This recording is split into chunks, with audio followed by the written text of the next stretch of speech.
We are in now Plenary, Section 4. Reporting back from breakout sessions, the moderator is Mrs. Miki Konishi. So welcome back, everyone. I hope you had a lively and encouraging and energizing discussion in each breakout session. And either you were very much energized through the discussion or a little bit energy is running out. But this time we have 10 breakout sessions in the morning and in the afternoon, but we could select only 2. And I think most of you wanted to attend all 10 sessions. So this reporting back session, we have an opportunity to hear the key takeaways from all 10 breakout sessions. So this morning, we had 5 breakout sessions framed aligning to ESD for 2030 framework, priority action area 1, 2, 3, 4, and localizing the SDGs and accelerating local action was a cross-cutting issue for all the breakout sessions. Plus, we had one session highlighting utilizing innovation in ESD with emerging technologies. So this session, each moderator or session organizer have 5 minutes to share with us the key takeaways. And we would like to start with these 5 breakout sessions we organized this morning. So without further ado, I would like to invite the first moderator or first rapporteur of the first breakout session, Professor Zainal. Thank you, Miki. We had a very good sessions with very senior people who talks about policy and politics, etc. But quite a long summary. How long do I have? 2 minutes, yeah? Oh, 5 minutes. Okay, I can go slowly. There were 4 presenters, yeah? David Rangan, David Zenlift, Betsy, Kirsten, and Juhing. Yeah. First one that is being presented is the importance of holistic and action-oriented approach to ASD, whereby David Ranga was presenting that the importance of how we need to attend to the students' need. And within that, it has to be connecting to all stakeholders that is involved. Yeah? And they managed to present that TVAT, the approach they were doing, is something that is presented to the government level, is a good model for us to follow. One way of advancing the policy on ESD. Second one is integration of policy and practice in ESD. Our duo from Scotland, Kirsten and Betsy, they have the advantage of very strong trust by the government, and the work of ESD is very embedded and supported by the government, and so they have a direct relation. So it's quite easy for them to translate the policy or convince or influence the policy directions of ESD. The other point is in incorporating indigenous knowledge and cultural perspective. When David sorry, David, I didn't get the name correct, the second part, yeah. And interesting stories of how the importance of environmental learning, yeah, based on indigenous knowledge. Yeah. And the other thing that is also highlighted is the importance of relational and reciprocal rather than purely scientific or Western frame.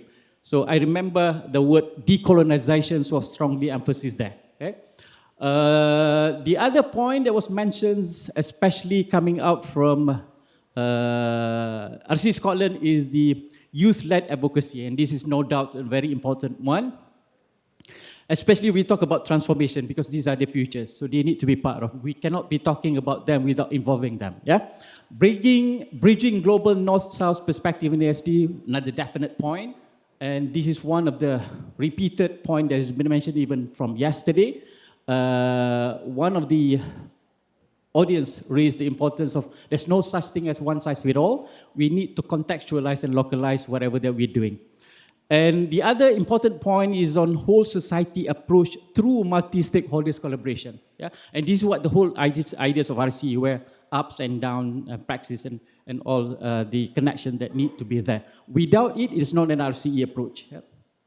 And the last one, nicely presented by Jung Hee, is the local context and innovations. Putting actions of RCE framework is what they call as Tongyong Living Lab. All right, so this is how our search for a model, how do we translate this into action? Because we can have a very nice framework of RCE, but at the end, how do we put into action? So the case of RCE Tongyong putting this policy into action is through living labs. So thank you very much. Those are the point of discussion in the context of advancing policy for sustainable development. Thank you, Mickey. Thank you, Professor Zainal, for sharing with us the key highlights, which, many key points which characterizes also RCE, like holistic approach, action-oriented, and also integrate cultural and indigenous knowledge, and multi-stakeholder use, and to advance policy in ESD. Thank you very much. And now I would like to invite Dr. Roger for sharing the insights from Breakout Session 2. So we were talking about transforming learning environments, and we had three excellent case study presentations. And so what I want to do is just highlight some of the key kind of learnings around that. So again, the whole community approach, however community is understood, it depends on what you're looking at.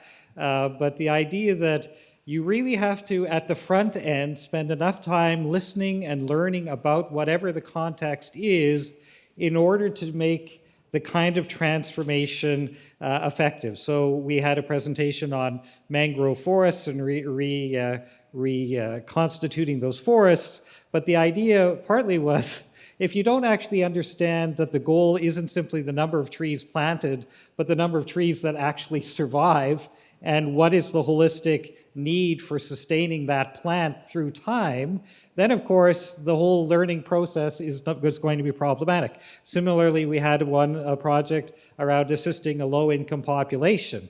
What was fascinating was the time spent getting to understand the needs of this very specific population in Kuala Lumpur, their health needs, their educational needs, multidimensional, and in the end, then the strategic intervention was very successful. Even if it was very small interventions, these were necessary conditions for it actually to work well. And finally, the RC Friesland had a whole session again around peat moss, but soil depletion, and tensions around agricultural use, non-agricultural use, and spending the time to understand who are the players, what are their interests, and getting to know that well. So that was the first key thing. And that in turn, of course, leads to empathy. You now care about what you've studied it, so you care about it, and you kind of know what are the partnerships, why do we have all these people at the table? Well, because it's an integrated problem. The second thing was the need for, of course, new educational approaches. A lot of the approaches are out of the classroom, or even if they're in the classroom, they make them fun. And so the idea of bringing in, what was it?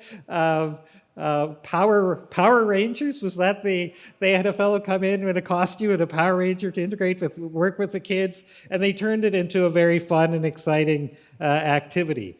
The other thing, of course, is setting people up for success prior to doing the actual type of activities you're doing. So in the case of RC Friesland, the idea that they had was that the teachers would be coaches for the students who are participating in the activity, and they realized they had to do about 3 days of training for the teachers prior to them moving into that environment and doing that new role. So you have to set people up for success for whatever the activity is going into it. Finally, these activities often have outputs. Sometimes they're traditional scholarly outputs. Sometimes they're non-traditional outputs. One of the things I'd never thought about universities before is the ability of professors to set their own curricula. What that means is, of course, you can very rapidly take these new resources being developed and put them into a university curricula. Or if you're dealing with non-formal or informal education, you don't have the binding constraints, so you can rapidly move those resources. Formal education, it takes time, it takes strategic thinking, and I believe we had some good discussions the other day about how to do that. So those, I think, were key insights. Thank you. Thank you very much, Roger. Right. Also, for transforming learning environment, we also need to go beyond the classroom and use the community as the classroom. But for transforming learning environment, also we need to transform teacher. We need to transform ourselves. So teachers' capacity building is also the necessity for this transformation. Thank you very much. So now let's welcome Professor Munila for sharing with us the breakout session 3. Thank you. Thank you, everyone. Our session is Breakout Session 3, Building Capacities of Educators. We had 4 lively presentations. We wish we had more time. So we were looking at what has been done to enhance building capacities of educators. And the conclusion is that the educators design a program where they actually educate the students. And in the process of doing so, they actually build their capacity as educators. And it is done through promoting place-based learning and also problem-based learning. And the curriculum, whether it's from the university teachers to the students or the teachers to the students, it is a multi-stakeholder approach, meaning there are professors involved and there are also some NGO or local multi-stakeholder in that design. And also we realized that some of the issues that lead to the building capacities of educators is when the educators respond to the issues in the communities. For example, in case of RCE Tongyong, is the sudden increase in interest for fishing. And being marine community, it affects the situation there where they see is a need to build the capacity for educators. And in case of Japan, for RCE Sendai, it's because of the earthquake. So, meaning the issues in the communities are used as a strategy to build the capacities of educators. And in case for the DRR for Sendai, the framework is adopted at a municipal level or higher level as a disaster risk reduction framework. So the program to build capacities for educators also leads to other benefits. The challenges is not without challenges. For example, many students find it hard to see the connection between the learning and the future careers. So perhaps to build in a bit for students what they want to do with what they are learning. And for another one, for when it involves community, the education of the community, they are more interested in fishing than the education about fishing. However, they need to learn about fishing so they do not destroy the marine ecology in existence. And another thing that we discussed as a challenge is realized that lack of systematic way for education stakeholders to collaborate. So perhaps there is another way to look at. The impact, as I mentioned just now, is increased community awareness about sustainability, especially in the marine community. But of course, the educators do not present it as a textbook material. They have to design some kind of games to attract the community because to make them interested in the education. It empowered students and teachers. And as I mentioned just now, develop framework adopted at the national level. Thank you very much. Thank you, Professor Munila. Now we would like to invite Mr. Ali for presenting us the key takeaways from Breakout Session 4, Empowering and Mobilizing Youth. Thank you very much, Miki-san. So yeah, my slides are not as long as the other ones. I tried to simplify it, actually mainly with the help of Soyoung. Where is she? I can't find. Oh, there she is. Yeah. So we had a very nice discussion, actually, a very interactive one. 4 presenters presenting their projects from their own regions. And I think we had a good representation from almost each region.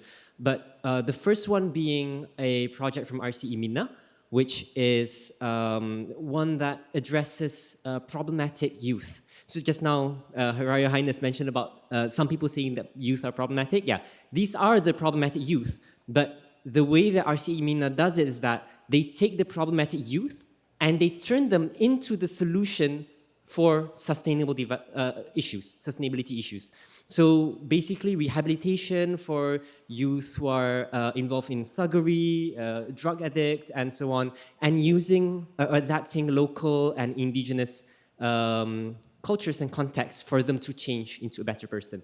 Very inspiring. And then we also had a presentation from RCE, sorry, I forgot the name of the RCE, from Korea to Dobongo, yes, thank you very much.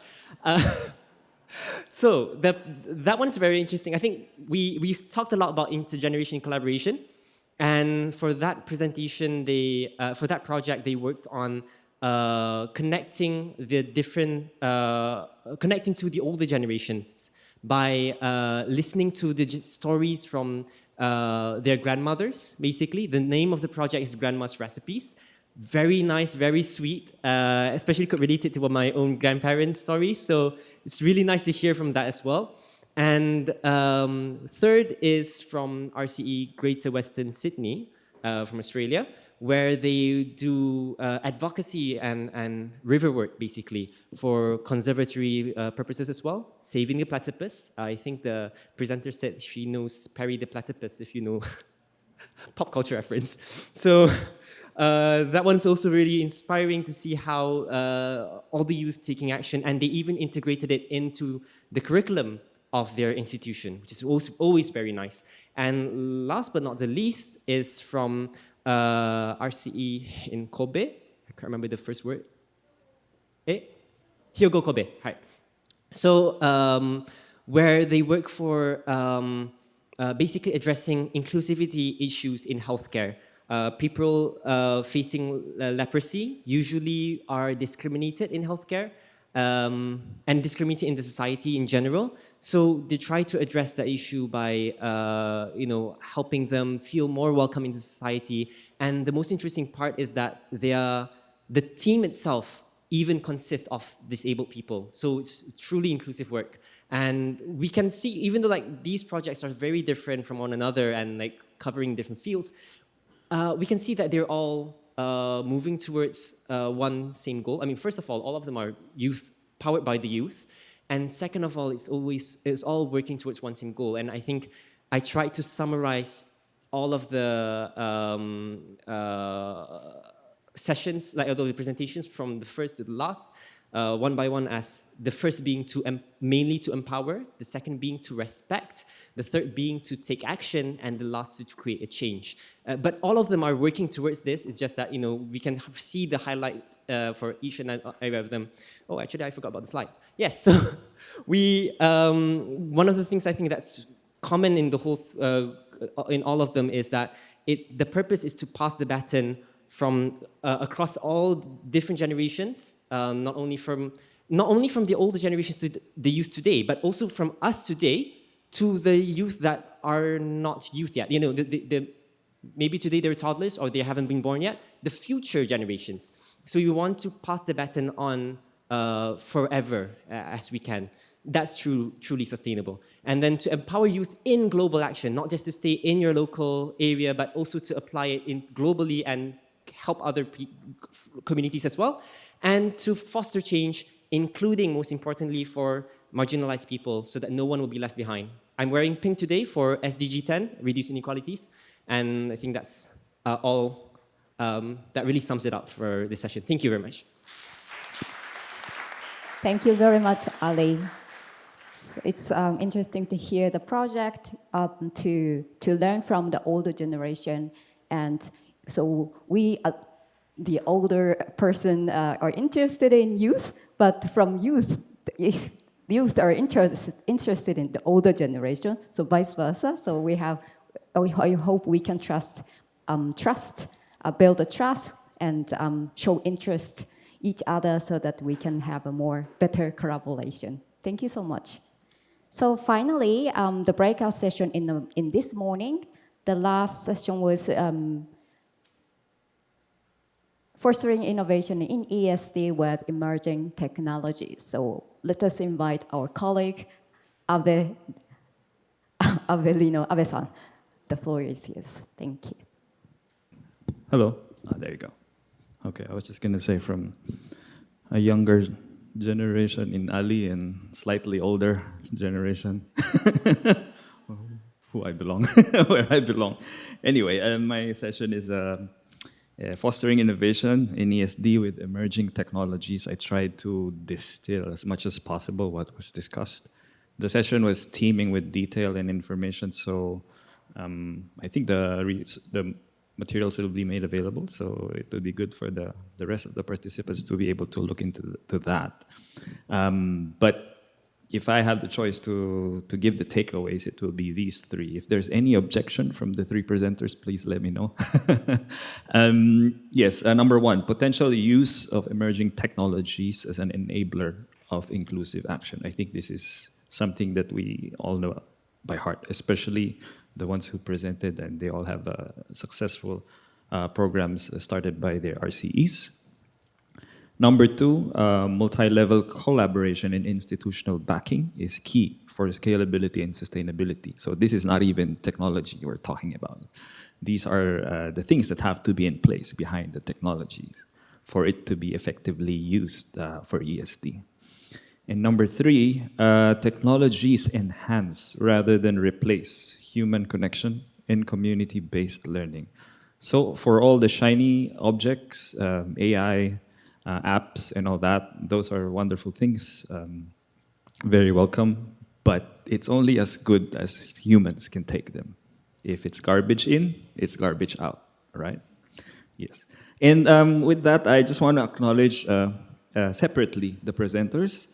And I asked them also a question. What do you think is the most important factor to be considered to effectively foster innovation in ESD with emerging technologies?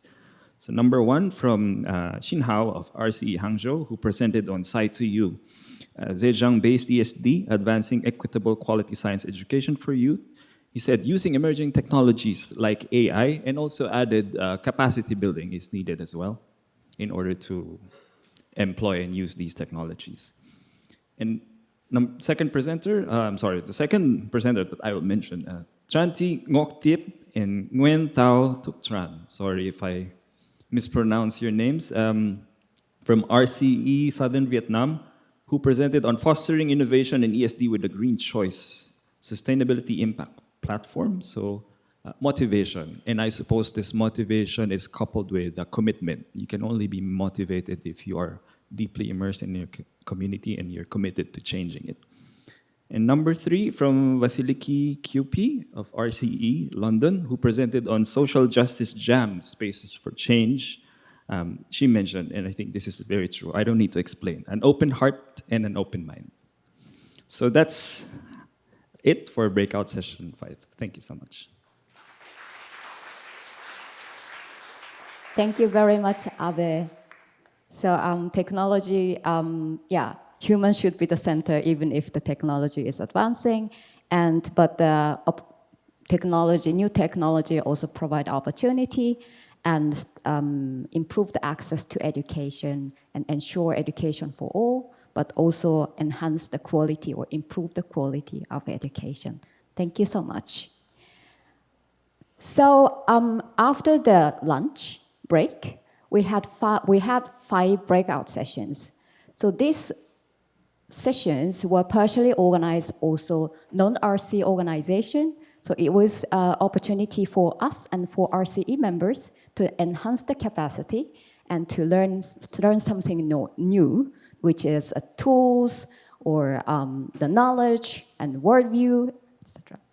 So the first session, breakout session 6, was co-organized by 3 RCEs from Europe.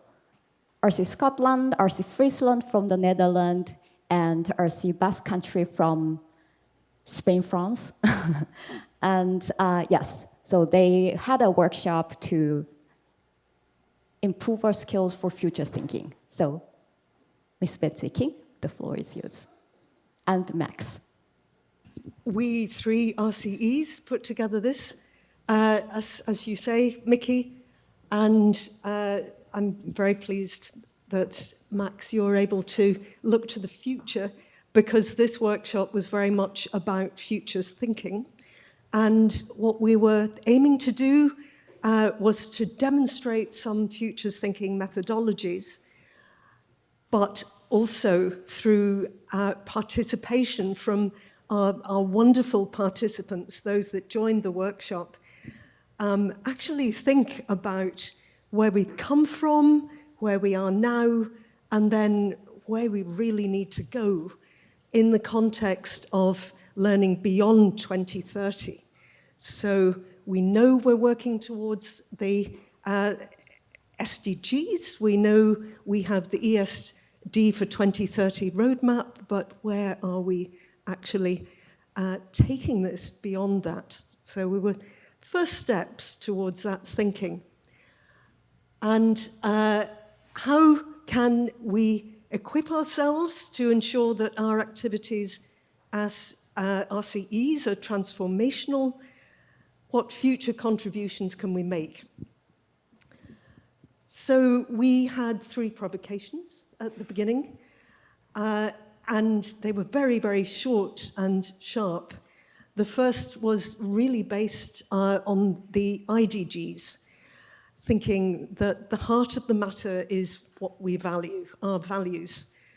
And as a group, we came up with the things that really matter to us, and you won't be surprised to see that what came through as RCEs, and this is in the order actually of the values that were voted for: creativity, communication, cooperation and community, compassion, love, and I think for the future, hope. We also had a provocation looking at how education needs to change from Friesland, and we had a provocation looking at how do we make this revolutionary from Scotland. So we then went into a SWOT analysis, and we identified themes, and the main themes you can see here were the need in the future to strengthen intergeneration ethos of RCEs, influencing education policies, and celebrating success so that we can stimulate government to offer RCEs more support into the future. Those were the things then that we dug into, and it's very apt actually to be passing on to the future, on to Max. You're the future. Yes, thank you, Betsy. So when we looked into the future, we looked at different kind of futures. We looked at, in these themes, what are probable futures if we continue on our path, but what are possible futures if we maybe dare to think a bit bigger, but maybe also what are phenomenal futures if we dare to dream, or maybe even if we go beyond what we dare to dream about. So some was mentioned, I think for a lot of RCEs, this will be recognizable that funding always is an issue. So if our work is so much recognized that larger corporations are funding RCEs without expecting anything in return, wouldn't that be lovely? But also a bit more concrete maybe on influencing global education policies. I think out of the group from Sam came a very concrete one. Wouldn't it be phenomenal if in about 10 years, we as a global RCE community could make global recommendations on RCE, and all countries across the world will recognize their points reflected in that, and through that global movement we can also keep strengthening the SDG. So there were many more futures. There's some also on the screen. But I hope also to all of you that you dare to dream about those possible futures. And we definitely did a little together in our workshop. Thank you. Thank you very much, Betsy and Max. So thank you for sharing the insights and where we were, where we are, and where we'd like to go. And I hope also the next session about Okayama Declaration will be also, we can show a new chapter of our RC network and reflect the 20 years we run through and where we are and where we'd like to go in the future. Thank you so much. So next, we'd like to invite Mr. Kiichi Oyasu. The breakout session 7 focused on community-based learning and collaboration. Well, thank you very much. I have 2 slides, and the first slide is about the present. We have 2 parts for this session. First part is 3 different presentations. One is from Okayama under the context of the aging society, how we can school and also the community learning centers. Kominkan, you are visiting both tomorrow for the groups allocated for that purpose. How we can work together for creating the sustainable future. And the second presentation, sorry, this Mariano, the Philippines, the context is the people under the poverty, how we can empower them through the storybook and also children's leadership. And the last presentation from Nigeria is highlight the importance of the dialogues. The adults should listen to young people and leadership and trust and learning. So based on that presentations and also the next slide shows the findings from the group discussions. We allocated about 30 minutes discussions and tried to demonstrate the intergenerational learning through this session. The first finding is youth involvement, and we had high school students, and they can be the role model for younger generation of the high school students. So junior high, primary school students can learn from the younger generations. And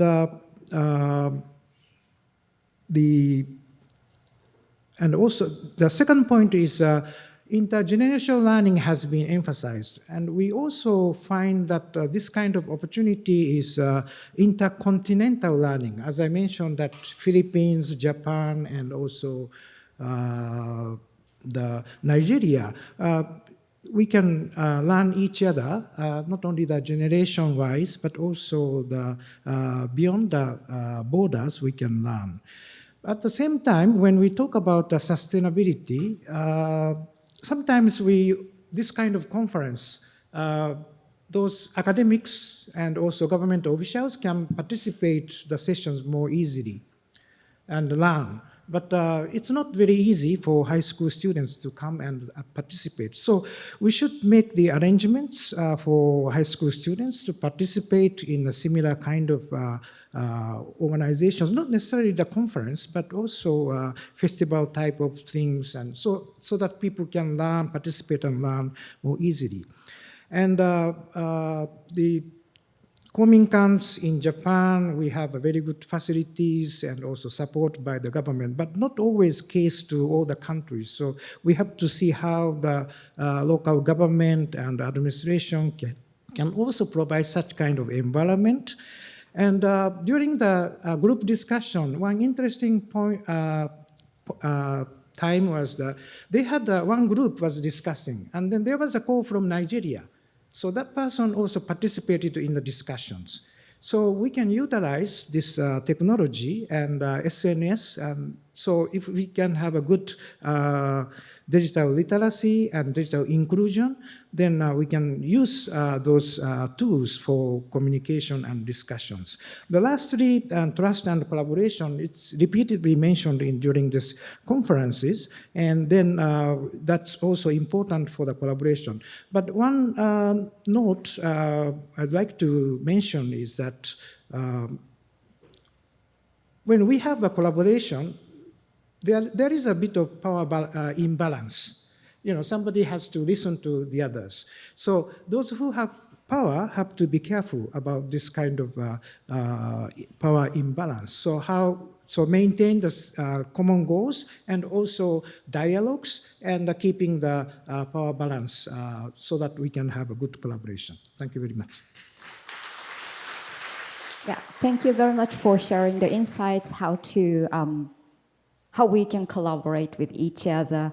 And basically, the RC concept is the multi-stakeholder collaboration at the local level, but it consists of 200 RCEs. It also creates a global learning space. So it makes the RCE can connect with each other and make like not only the local level, but local to national, national to global, or global to local, global to national. So that kind of very wide collaboration can be possible in the global RC network as well. So thank you very much.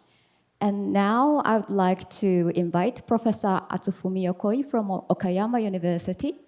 The theme was Planetary-Centered University at Ethical Turn, highlighting human and planetary citizens.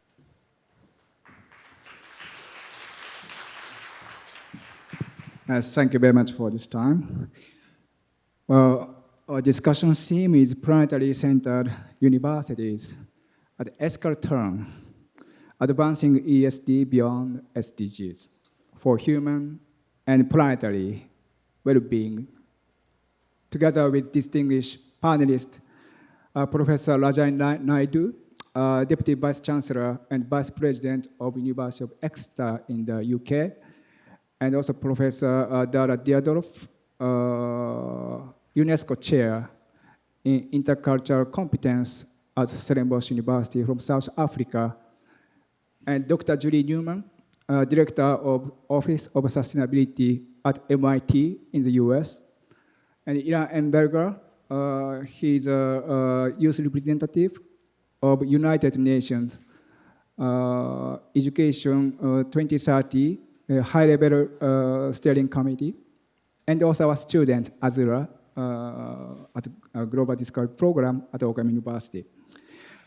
In the first part about the framing the lens for today's discussion, we recognize that this ethical turn underscores the recognition that climate change and the broader sustainability crisis, so which is not only scientific or political issue, but fundamentally a crisis of our ethics and worldview.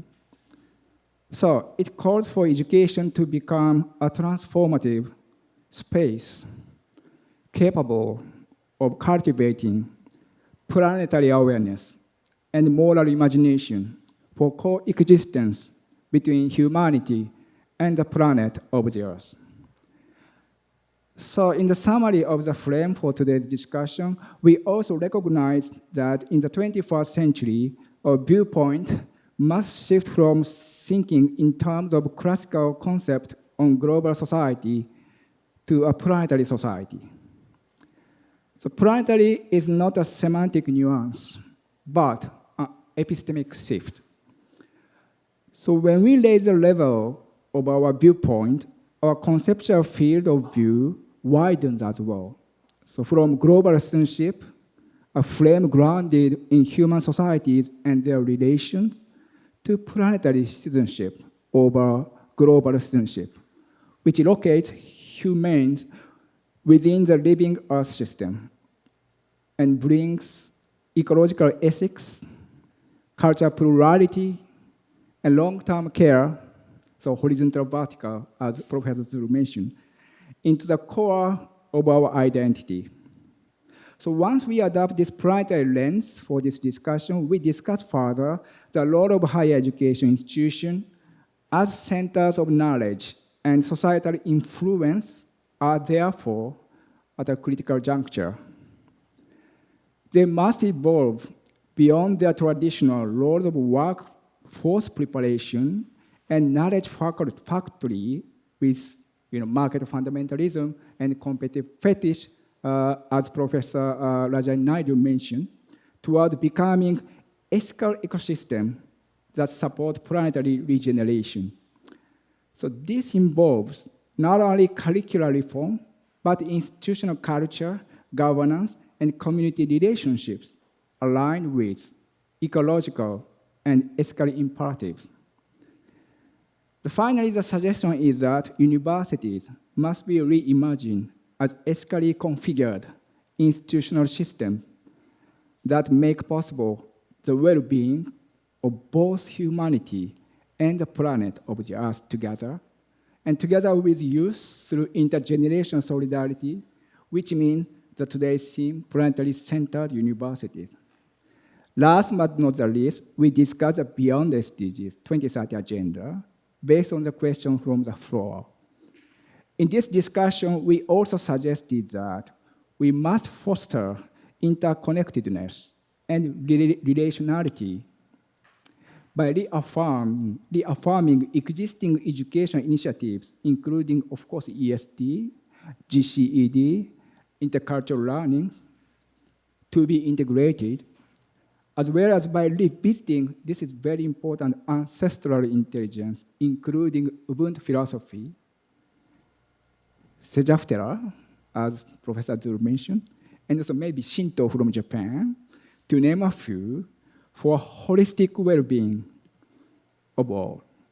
So we are part of it, just part of it among the diverse life form on this planet. So universities must be the place as a test bed for the well-being of both humanity and the planet in a multiple scale impact from individual, campus, city, state, global, and planetary level. Thank you very much. Thank you very much, Professor Yokoi. So the widened overview from global citizenship to planetary citizenship. And yesterday, as director of UNIS mentioned, the SDGs, only 18% the target of 80% of the target are progress, and 35% of the targets are on track or moderate progress.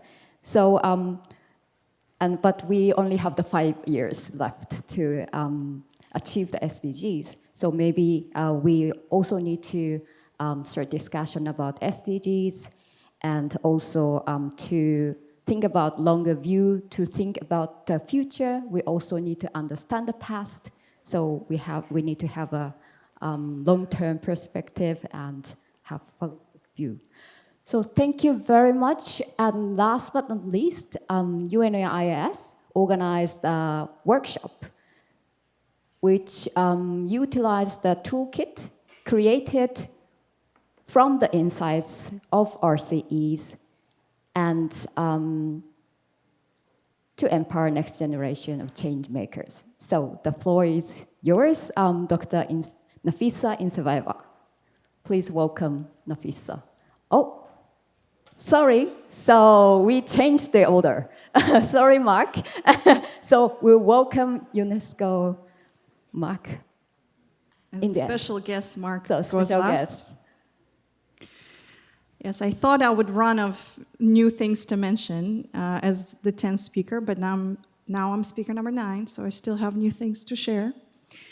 So during our session, we shared the AOP for ESD, AOP standing for Action-Oriented Pedagogies toolkit that UNUIS has developed based on best practices coming from RCE Global Network.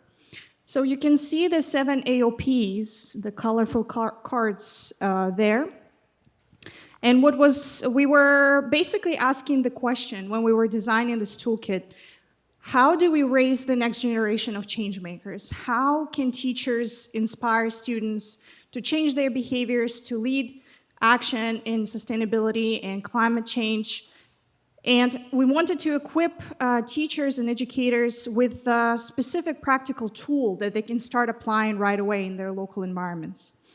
So the first finding during our workshop was that, just to give you a little bit of a background, during the workshop, participants were freely kind of roaming around different stations, looking at different AOPs, and all AOPs have received attention, at least once, which points to the fact that RCs are very interested in inter-RC collaboration and interested in what other people are doing in other RCs, which is great. The second finding was that what we discussed was that confidence and self-esteem are prerequisites for action and are important learning outcomes. And we also talked about how peers play an important role in behavior change, especially among youth. So this is something that we tend to overlook, but a person cannot start acting upon something they're passionate about if they don't feel confident that they can change something or that they can do something useful. The third finding was that someone mentioned it before, I think Ave, during the technology session, but we need to be careful in when, why, and how we utilize emerging technologies in our classrooms and beyond.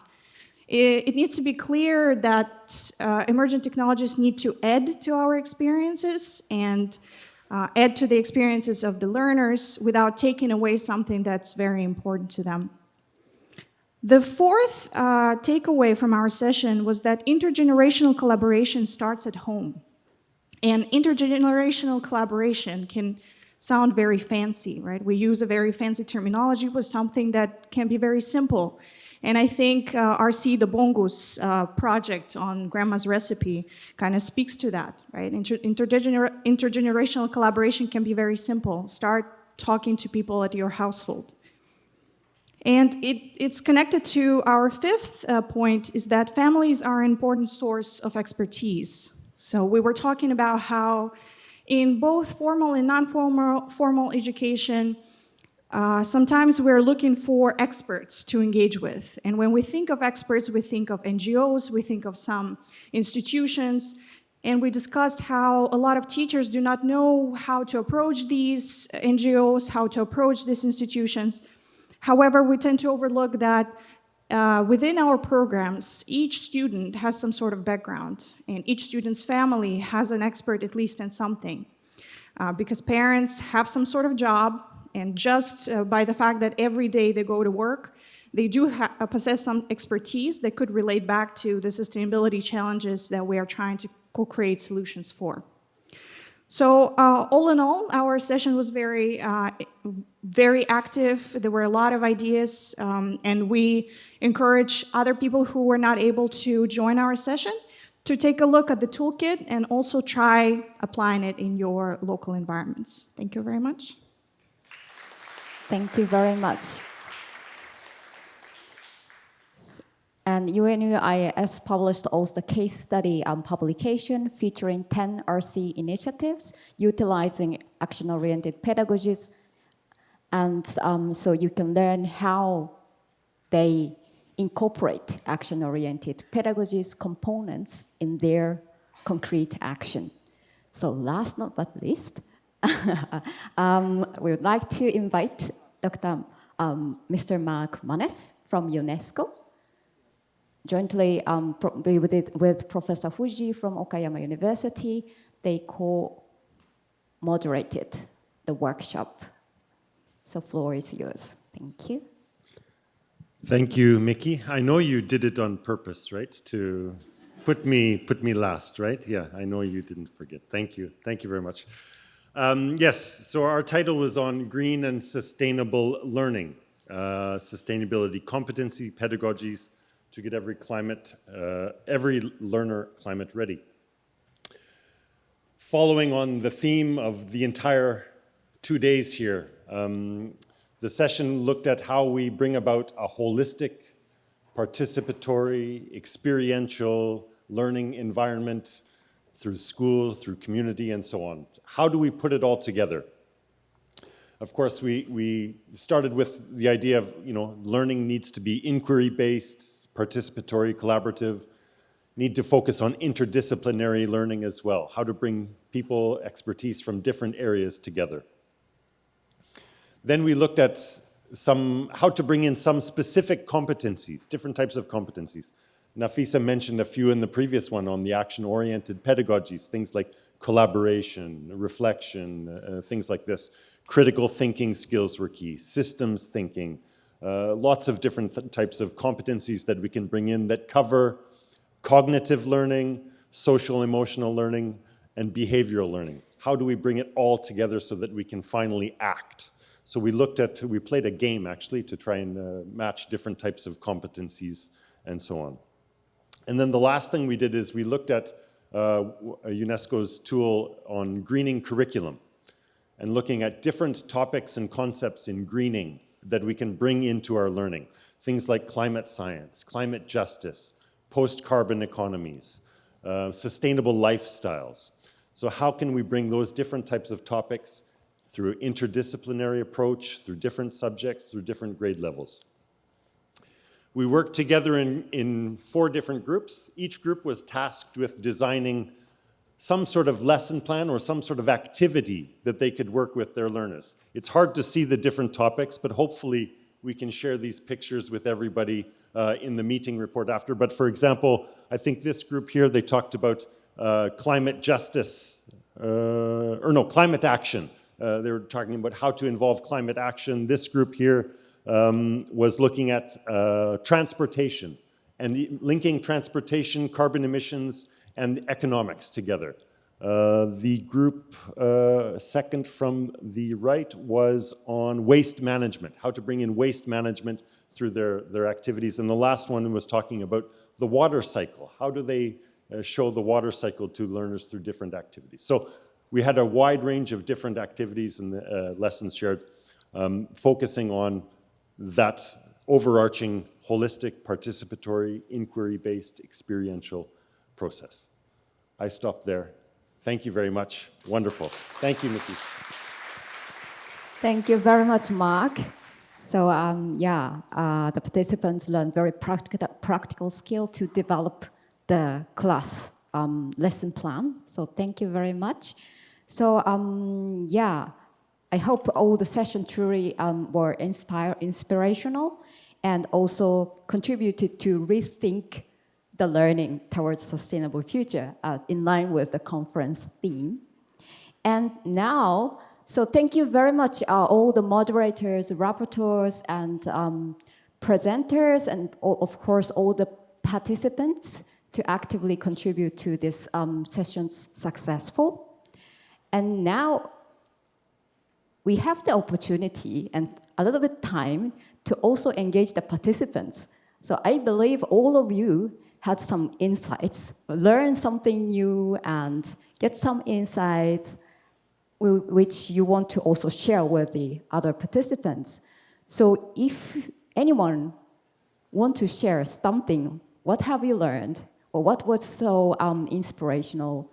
What was the feed for your brain or for your heart and hands? If someone want to share your the takeaways, key takeaways, we welcome you to take the floor. Rachel already, thank you. I think for me the key takeaway is not about all the projects that I heard and which I'm really flabbergasted, overwhelmed, nourished by, but by which I'm even more nourished is the shared willpower that I felt and which really touched upon my heart. All your beautiful initiatives. I'm going home so empowered, that's the word. And thank you very much for that, all of you. Thank you so much, Valentia. Anyone else would like to share? Yes, please. The mic is coming. I'm Rajni Naidu.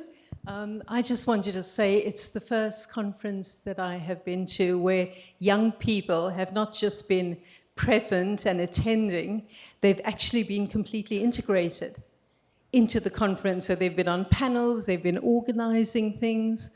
And I think what it's taught me is we've been in the sector for so long, struggling and trying to change it. And sometimes we get a bit jaded and we think, oh, one small step. And then these young people come and they have so much energy and so much passion and they're co-creating solutions with us. So I think that's one thing that I'm going to take home, and I'm going to really make sure they're at the center of everything that we do as well. Thank you very much.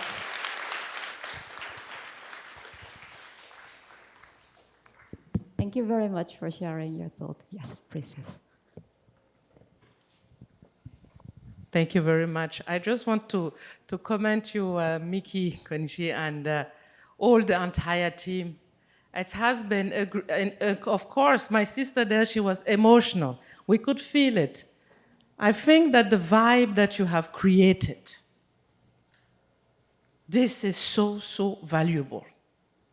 It's not in all conferences that you can touch the heart of the people, but this forum, we have touched the heart of the people. And when you touch the heart of the people, they bring the solutions and they're willing to implement, to go beyond their task. It's not about, I know that you have skills, but you will go beyond the skills for humanity, and that is fantastic. Just to congratulate you, it was really amazing for me. And one of my takeaways, that was part of my dream. And my dream has been executed by the youth who bring up the grammar recipe. This is fabulous. I mean, no need to reinvent the wheel. I don't need to put that platform in place. I will join their platform. And also call others to join the platform, building and existing. It's even what I encourage also, if you have something in your mind and somebody already is advanced, join. You will strengthen. I will stop there. And once again, thank you for having me. And congratulations to all of you. Before I hand, I know that this morning, one of my slides didn't come with my details. If it's possible to put it on the screen that you can scan. I know that some people was asking to reach out, so you can join me, you can at any time. Thank you so much. Thank you very much, Her Royal Highness, for your wonderful comment. So please scan the code now. All right. Okay, so Jana, the floor is yours. Thank you very much. I also very much enjoy atmosphere of this conference and kindness of people. But I want to point out that beside this, I think that this global RC movement has made a substantial step in quality, because if I look at the resources you are producing, which is also UNESCO producing and so on, these are really quality ones. And if we come back with all this energy, we still have to develop some arguments with those who are not yet persuaded about benefits of this approach, and we can use very nice resources. So thank you very much. Thank you very much.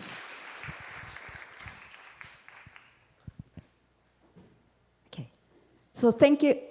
So let us invite the last speaker. Welcome. Just give both of them. Two, so the last two. Please. The last. Okay. Mine is just to appreciate the work that is going on in each RC globally, and I think that it's a great thing. And if we can just sustain or personally I've learned a lot. I have looking back at what we are doing, I feel that there is so much that I have learned from what others are doing. And there are also things that I have checked myself and I'm like, okay, that one is good. Here I need improvement. Here we can do better. And I think that is very inspiring from me and learning from all the others and all the partnerships that we can forge right from here. I believe we can make a change. Thank you. Thank you, Catherine. So last but not least, please let us invite the last. Good afternoon. Speaker. Thank you. We're not an RCE yet. We're coming from San Francisco to learn how each of you, through your networks and through your RCEs, are doing the amazing work.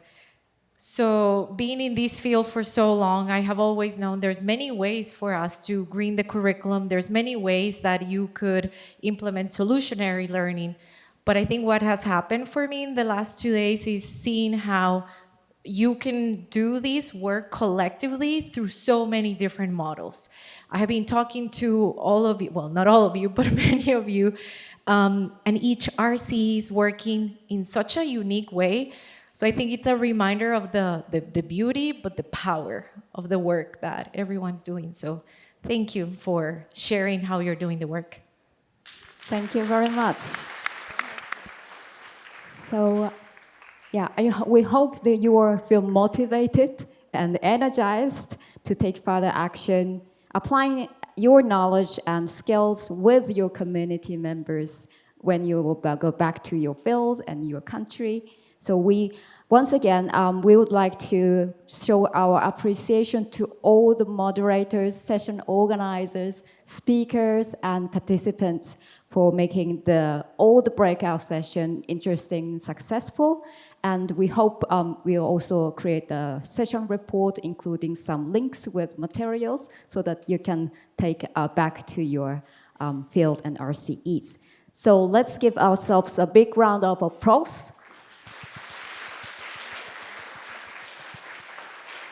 Thank you very much. And with this, I would like to conclude this session, and we would like to move on to the next session, the final session of this conference. Thank you very much.